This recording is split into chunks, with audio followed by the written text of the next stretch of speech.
Welcome everybody to day 13 and day 14 of March Madness.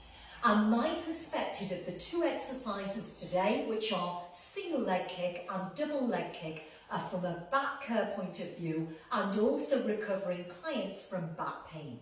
Now these two exercises are prone, so it's tummy time from infant development.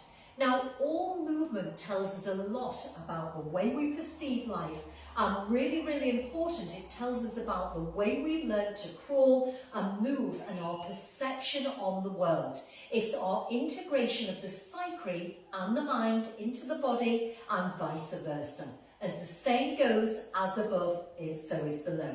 So when I move myself, I can see the disconnections which I have learnt, and then you can see it in other movement patterns. So it's really key and crucial.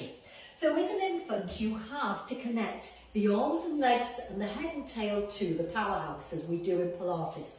And there are 6 key things. We want to think of the head connected to the powerhouse, the tail, the dominant arm, the subdominant arm, the dominant leg and the subdominant leg.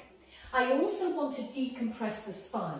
So I'm axial loading here, so I'm upright. I want the head connected to the pole, the middle of the scapula and the tailbone. I don't want too much gap here in the lumbar, and there's a bit too much gap here for me, and I don't want too much gap in the neck.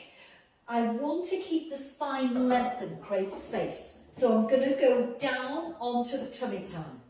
I've folded up a towel so that I can decompress my hips, and this helps with a lot of back pain clients. So first of all, I'm going to take myself down, and I'm just going to find some freedom there. Hands go down onto the floor, forehead on the floor, draw the shoulder blades down.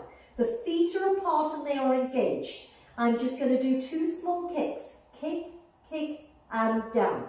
And I add an exhale. And down. And down. And down. Now, if you can take that further, you'll come up into this position. You know it is a Sphinx in yoga, but we're actually going to add support. So again, you see children like this. They're learning to carry the weight of the head onto their spine. So I don't want to collapse. I want to lift and keep the connection in the pubic bone. I pull my chest forwards as I draw my elbows back. My eye line's gazing forwards. Now I do 2 kicks again. And down. And down. And again, there's many variations here. Now, I'm going to go on to the double leg stretch. So, come down onto the floor, and this is a modification. We now incorporate 2 legs. And again, this is what I see with back pain and back care clients. Over dominant hip flexors. I push down through the pubic bone.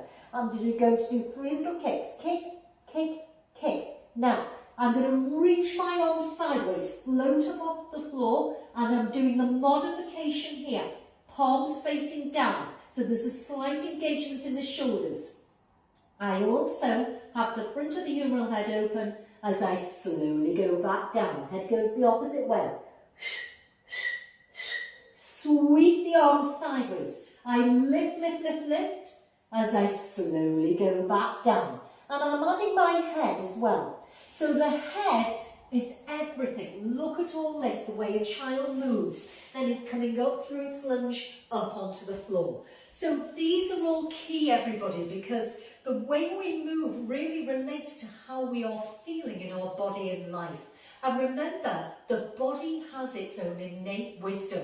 We can go back and create new motor skills, new pathways in the central nervous system, and reprogram the body.